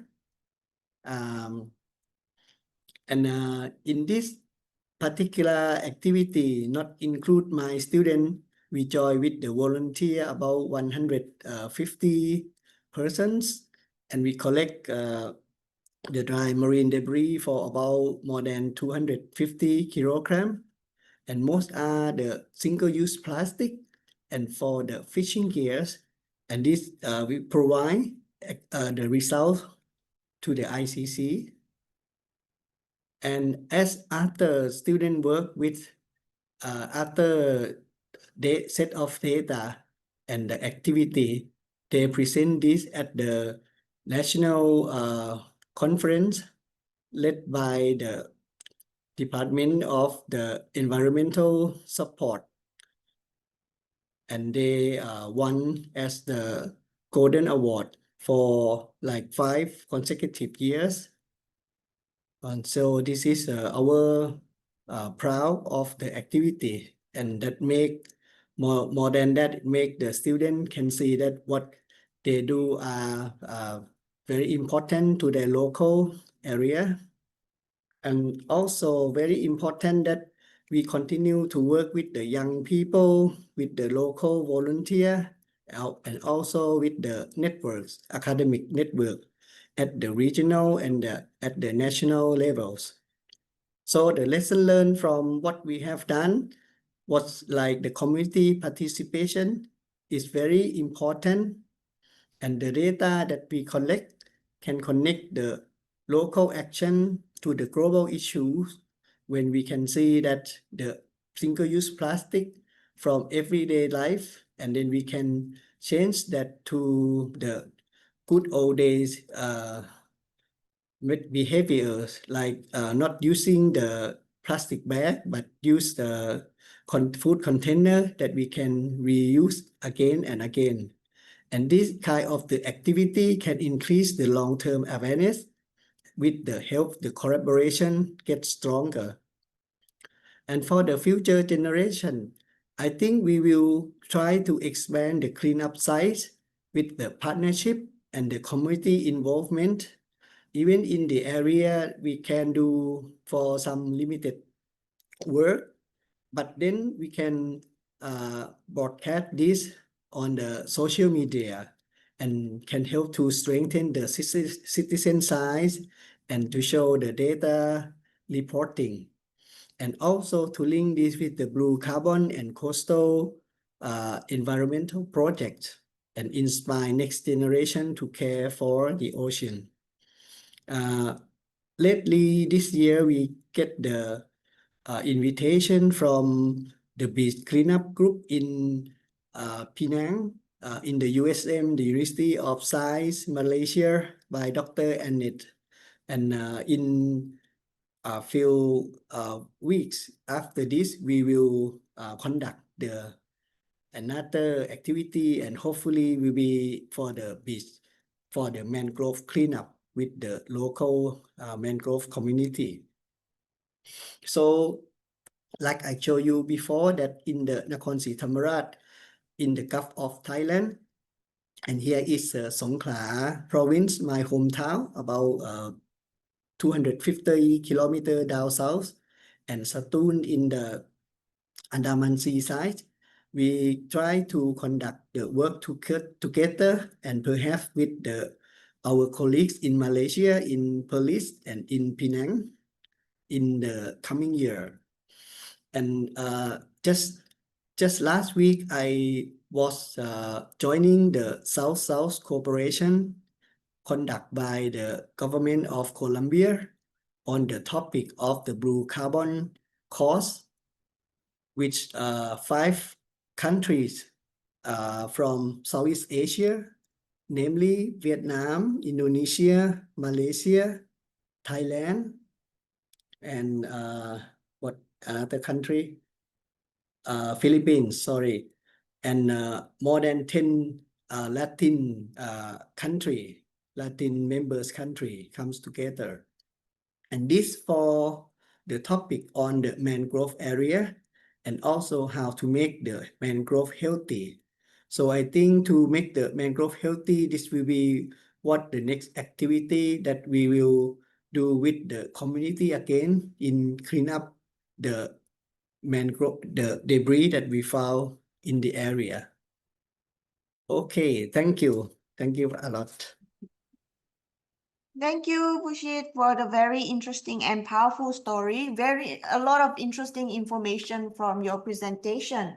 Okay, everyone, it's 11:10 here in Korea, so welcome back to our final session. Our next speaker will be presenting Korea's journey with the ICC. So representing the host of our seminar today, please welcome Ocean CEO, Dr. Sang-Bok Hong. Good morning, good afternoon, and good evening.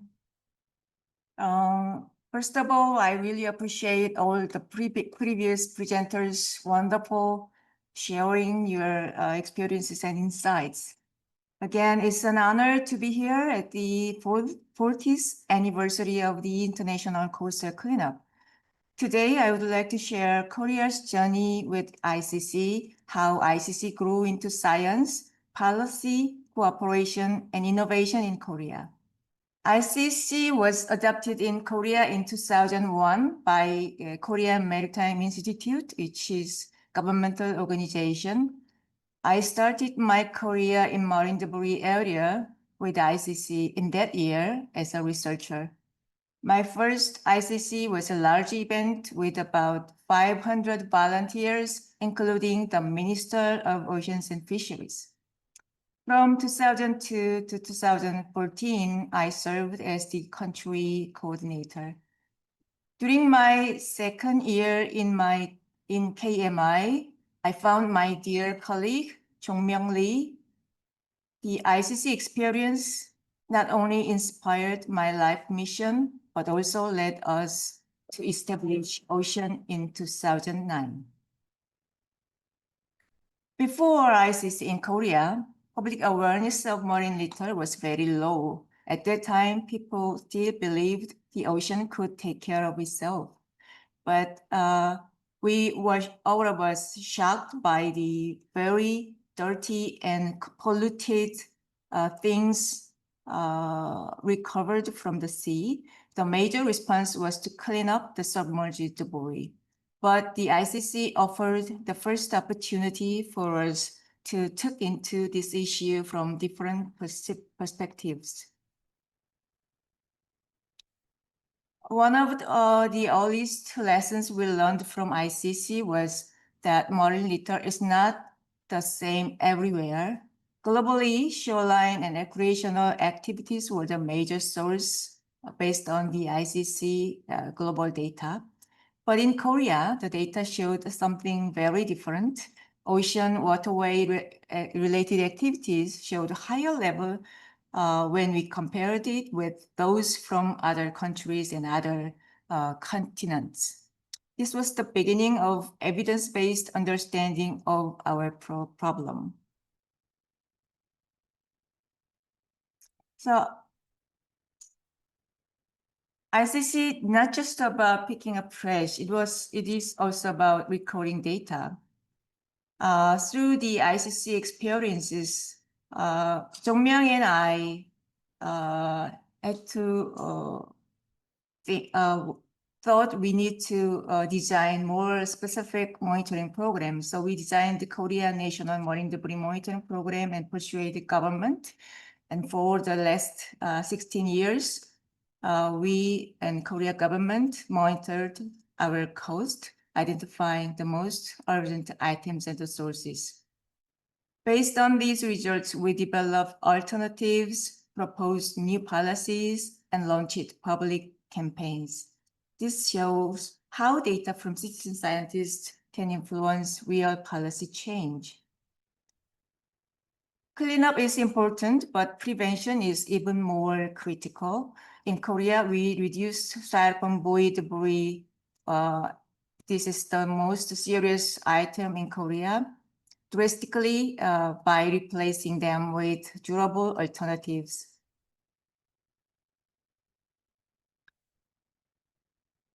Through the Ocean-led, through this experience, we developed 10-to-1 campaign, which is originated from 10-to-1 approach of ICC.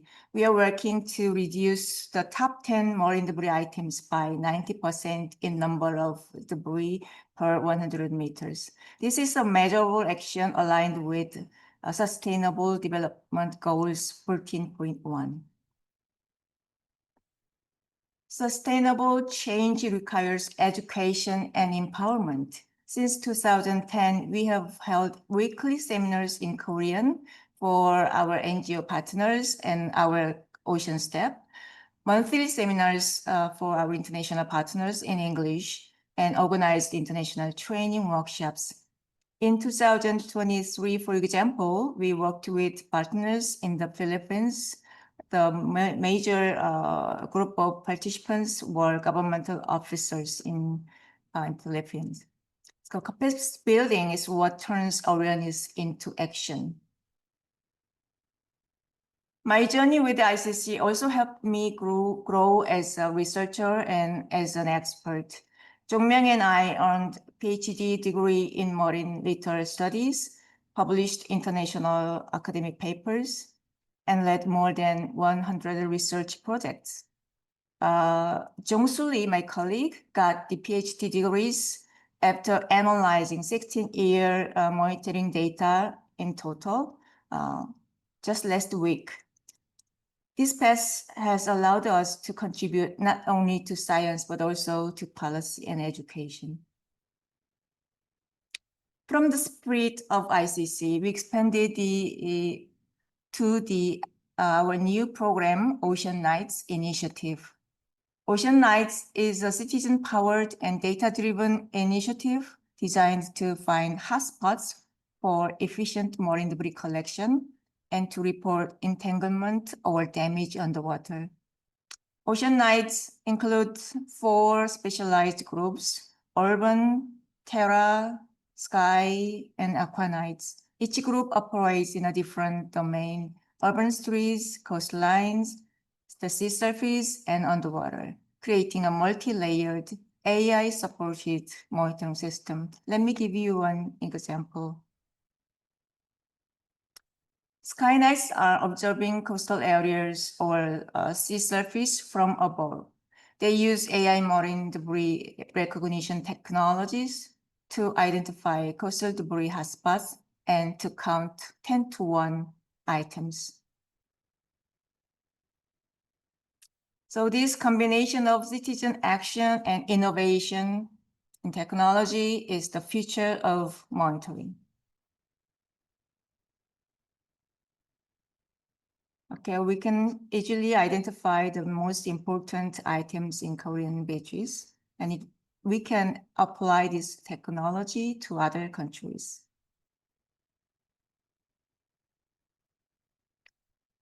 Korea's experience did not remain local. We expanded cooperation to the regional level, started with the East Asia Civil Forum in 2010, just right after establishing our organization, and later the Asia Pacific Civil Forum in 2016.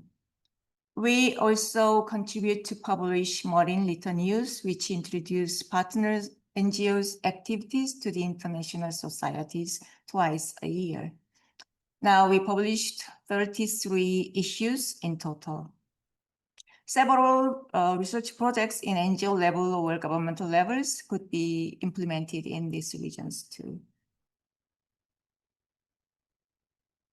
From the ICC, we could learn 5 key things. The first one is people. The problem is not the trash itself, but the people who generate it. And the solution also starts with people. Change begins with the small actions of individuals, and volunteers are the heart of ICC. The second lesson is about data, which is like what Pusit showed in his presentation. The data collected by citizens provides the evidence we need for science and for policy. Without data, we only have opinions and impression. With data, we have power to action. So high quality data from the national monitoring in Korea helps us track the effectiveness of interventions over time. So in Korea, the monitoring provides a simple but powerful indicator, the number of debris items per meter aligned with SDG 14.1. So for example of styrofoam buoys, after the government promoted replacing styrofoam buoys with durable ones, the number sharply declined for the first 10 years. However, in recent 6 years, it continues, the big buoy continues to be fragmented to small-sized formed fragments. So the number is increasing now.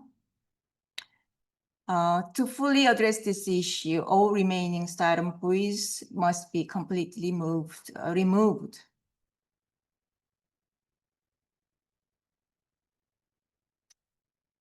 The first lesson is capacity building. Education and empowerment allow people to become change makers. In the left picture, we can see the coordinators attending in the ICC annual conference provided by Ocean Conservancy.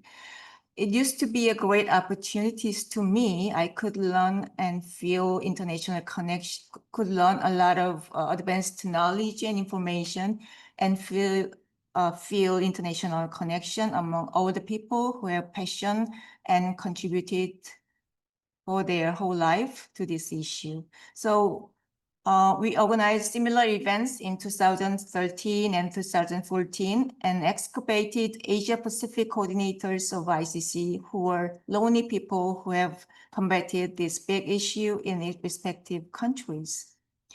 So we found the great partners from Bangladesh, Muntasir Mamun, and Philippines, Vietnam, India, and Thailand as well. Those were the great movement to connect us.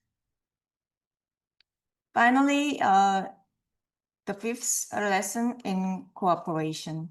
Marine litter knows no borders. That is why we must collaborate across nations, regions, and generations to create solutions. Especially Asia-Pacific region is crucial for solving this issue. So we try to connect our partners in the region, and we've got high trust level from them.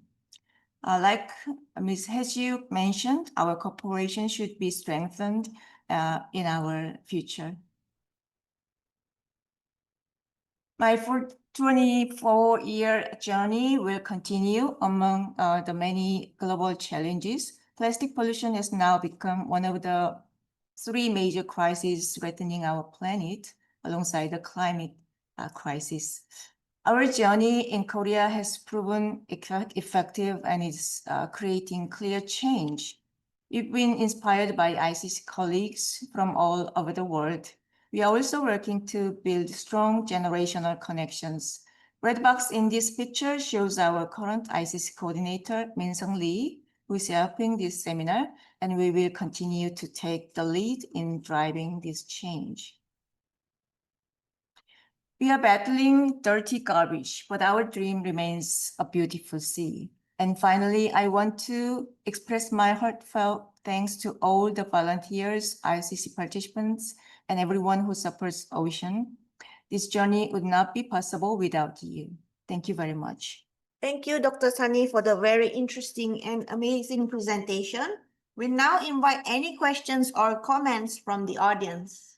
Okay, if there are any other questions for Dr. Sunny, please feel free to write them in the chat. And we will move on to our final presentation of today, where we will travel to Taiwan. We will hear from the Society of Wilderness, one of Taiwan's most prominent environmental organizations dedicated to protecting natural habitats through education and direct action. We are honored to have Debbie here today to present on Taiwan's ICC cleanup and their innovative follow-up campaigns. Debbie, we look forward to your presentation. Hello everyone, I'm Xiaojing Xu, Marine Program Manager at the Society of Wilderness. I'm honored to be invited to participate in this conference.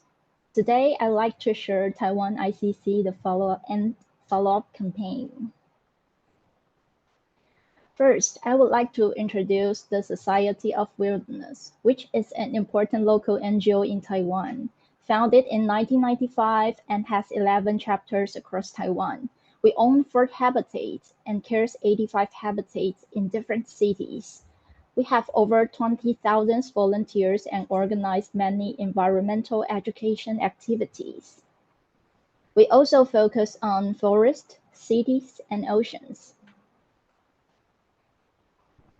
We start an ocean conservation campaign with beach cleanups to encourage volunteers to connect with the oceans. In addition to beach cleanup, Taiwan also keeps records of river and ocean cleanups. Because the number of the plastic bottle collected was always high over the year, we even started a project to investigate this issue. To connect our cleanup efforts, in 2018, we surveyed along Taiwan's coastline, identified garbage hotspots, and focused on cleaning up the dirtiest coastline.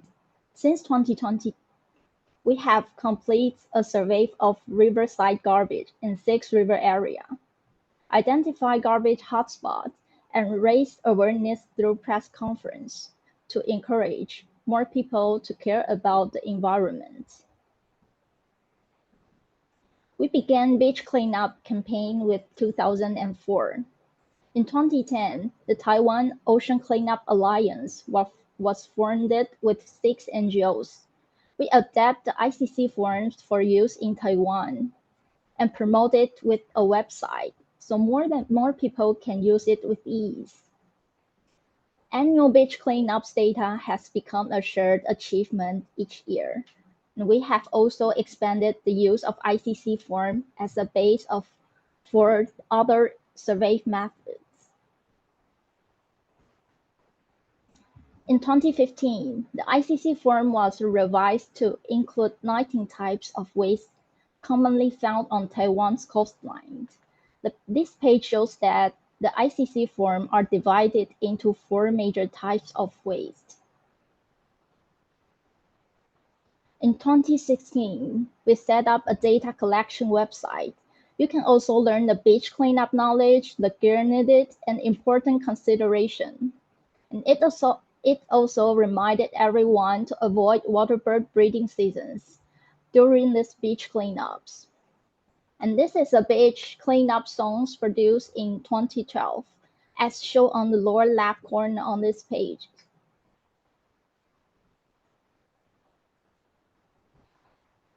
You can share your beach cleanup activities on the website and fill out ICC data directly after the cleanup. The website collects everyone's data and compiles annual ICC results.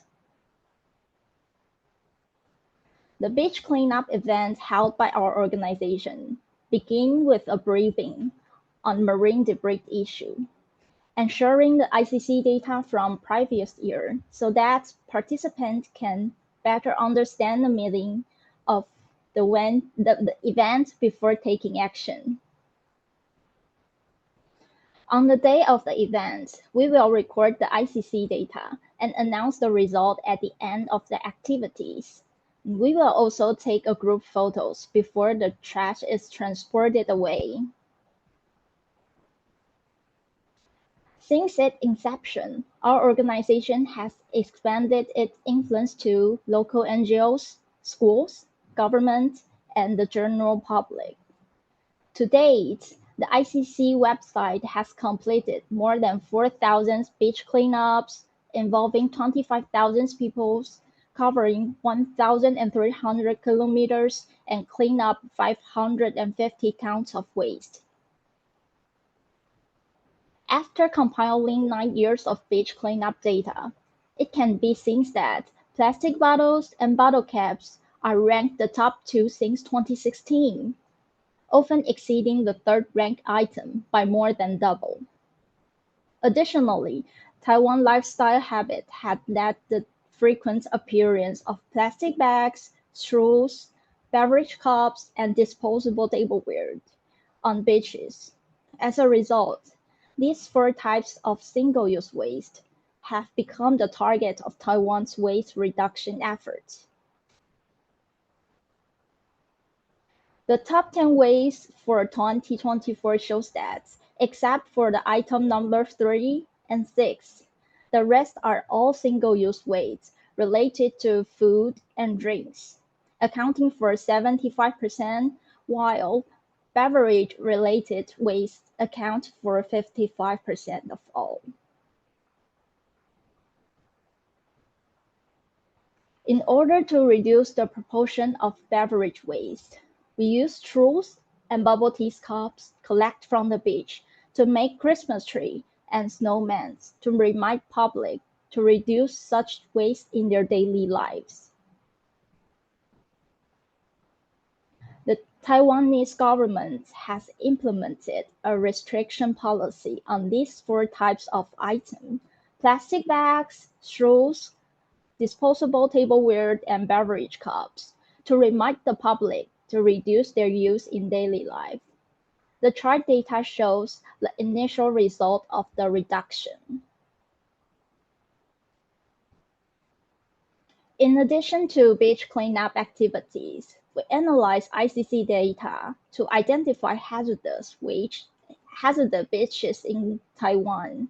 We also chose rivers to carry out river cleanup activities to reduce the amount of garbage flowing into the ocean, and led recreational divers in ocean cleanup activities.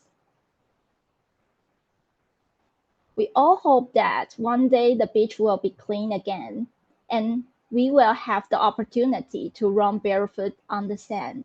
However, we know that there are many dangerous sharp objects hidden on the beach. So, in 2020, we marked 6 dangerous items in the ICC form, including cans, glasses bottles, syringes, lighters, fishing hooks, and fishing nets. By conducting a simple calculation of hazardous waste within the beach cleanup area, we can grade beaches from level A to level E as dangerous marker in 2024. The most dangerous beaches is located in Changhua, in the western coast of Taiwan, which is a hazardous level of 146 items per 10 meters. And the most common item was glasses bottles. In every city in Taiwan has its own river, but we rarely have the opportunity to get close to them.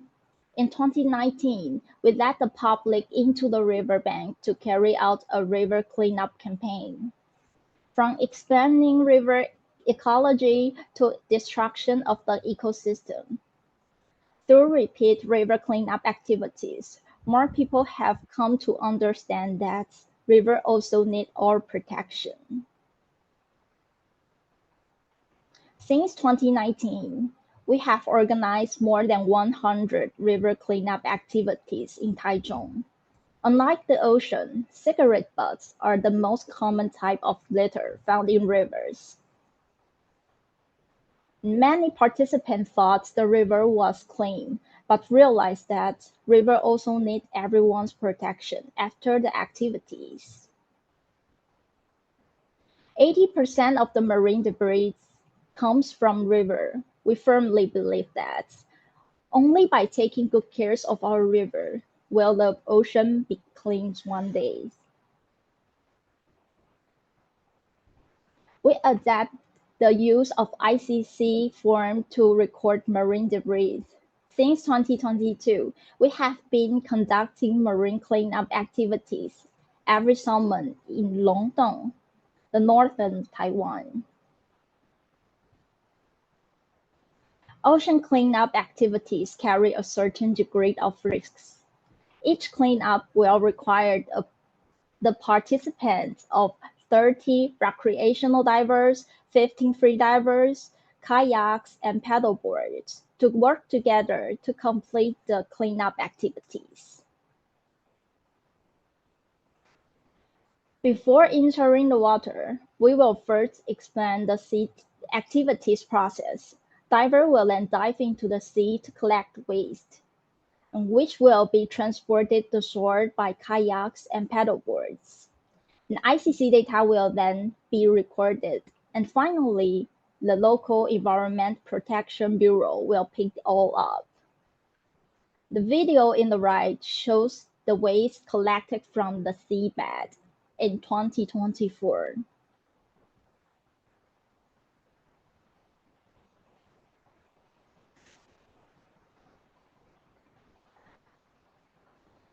It's totaling 865 kilograms, and it's an astonishing amount. We can never finish pick up trash, but this is our home, so we have to protect our ocean from our daily life. And let's listen to this beach cleanup songs.2012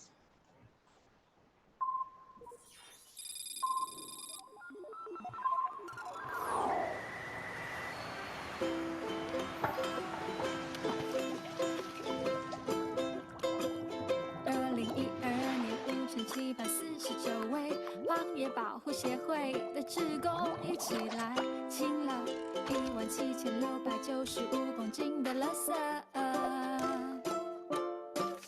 5年来路走了119.4公里，带走了88979公斤的脏东西。里面的眼里开过2座101，还有叠起来比什么风高的饮料瓶，烟雾絮絮蹦蹦很美丽。我们捡到的可以放5.7个小时不停。来吧，来吧，这是我们的家，一起努力。来吧，来吧，卷起袖子一起，垃圾不落地。来吧，来吧，来吧，守护你我的海洋。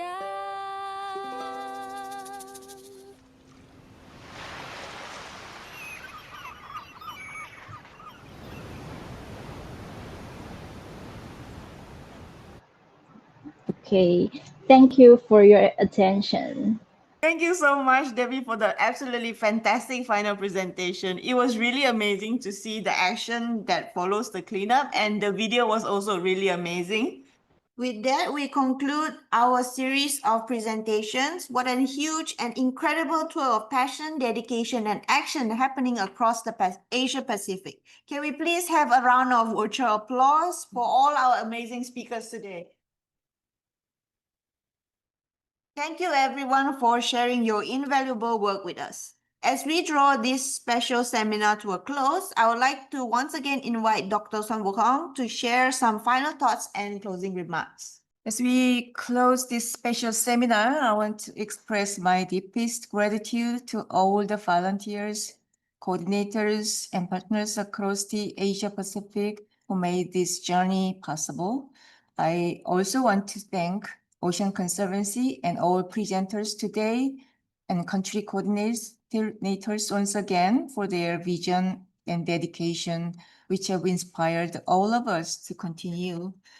So your collective efforts prove that when people act together, we can protect our ocean and inspire hope for future generations.